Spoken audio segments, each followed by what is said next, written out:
ഞാൻ ചെയ്യാൻ പോകുന്നത് ഒരു ഈസി ആയിട്ടൊരു ഉരുളക്കിഴങ്ങ് ചാറ് കറിയാണ് കേട്ടോ. അപ്പോൾ ഇത് ഉരുളക്കിഴങ്ങെല്ലാം ബോയിൽ ചെയ്ത് വെച്ചേക്കാണ്. പിന്നെ അതിനാവശ്യമായിട്ട് ഒരു സവാള, ഒരു പച്ചമുളക്, പിന്നെ ഒരു തണ്ട് കറിവേപ്പില, ഇത്രയേ ഉള്ളൂ കേട്ടോ. ഒരു ഈസി ആയിട്ടുള്ള ഒരു ബ്രേക്ക്ഫാസ്റ്റിനൊക്കെ പറ്റിയിട്ടുള്ള, ദോശ ചപ്പാത്തിക്കൊക്കെ പറ്റിയിട്ടുള്ള ഒരു കറിയാണിത്. സോ നമുക്ക് തുടങ്ങിയാലോ, ലെറ്റ്സ് ഗോ.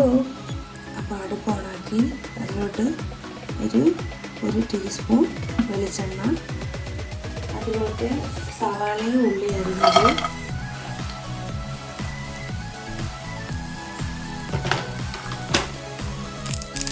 ഒരു തണ്ട് കറിവേപ്പില അരിഞ്ഞത്, ഇതിലോട്ട് ഒരു ടീസ്പൂൺ ഉപ്പ് ഇടുന്നുണ്ട്. ഇനി നന്നായിട്ടൊന്ന് വഴറ്റി കൊടുക്കുക. ഇതിലോട്ട് ഇനി നമ്മൾ ഒരു അര ടീസ്പൂൺ അളവിന് ഇഞ്ചി വെളുത്തുള്ളി പേസ്റ്റ് ഇടുന്നത്.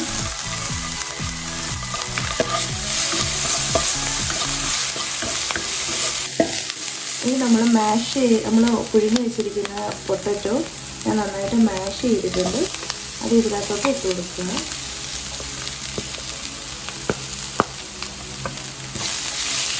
ഇതിപ്പോൾ ഒരാളുടെ അളവിനുള്ളതാണ്. അപ്പോൾ നിങ്ങൾ എടുക്കുമ്പോൾ ഉരുളക്കിഴങ്ങിൻ്റെ എണ്ണം ആളിൻ്റെ എണ്ണം അനുസരിച്ച് എടുക്കണം.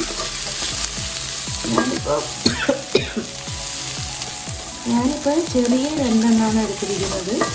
അപ്പോൾ നിങ്ങൾ പൊട്ടറ്റോയുടെ എണ്ണ ഞാൻ ചെറിയ രണ്ടെണ്ണമാണ് എടുത്തിരിക്കുന്നത്. അപ്പോൾ നിങ്ങൾ എണ്ണ അനുസരിച്ചിട്ട് പൊട്ടറ്റോയുടെ അളവ് കൂട്ടി കൊടുക്കുക. അപ്പോൾ ജസ്റ്റ് ഇത് വരാത്ത രീതിയിലുള്ള പരുവത്തിലാണ് ഞാൻ ചെയ്യുന്നത്.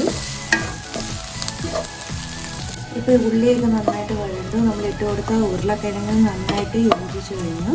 അപ്പം നമുക്ക് ഇതിനകത്തോട്ട് ഇനി തേങ്ങാപ്പാൽ ഇടാം.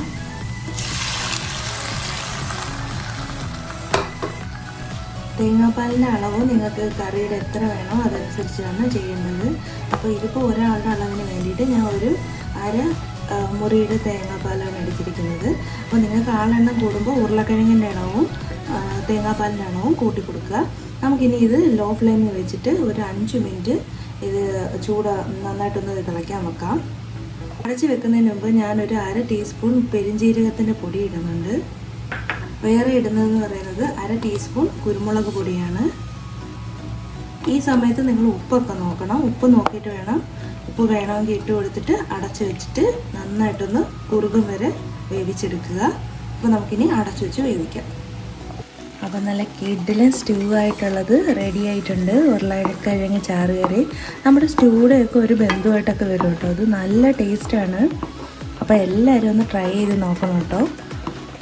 നല്ല ടേസ്റ്റി ആയിട്ടുള്ള നമ്മുടെ ഉരുളക്കിഴങ്ങ് ചാറ് കറി. അപ്പോൾ ഇന്നത്തെ വീഡിയോ ഇത്രയേ ഉള്ളൂ കേട്ടോ. ഇതേപോലുള്ള ഈസി റെസിപ്പി ആയിട്ട് ഞാൻ ഇനിയും വരാം. അതുവരെ ബൈ.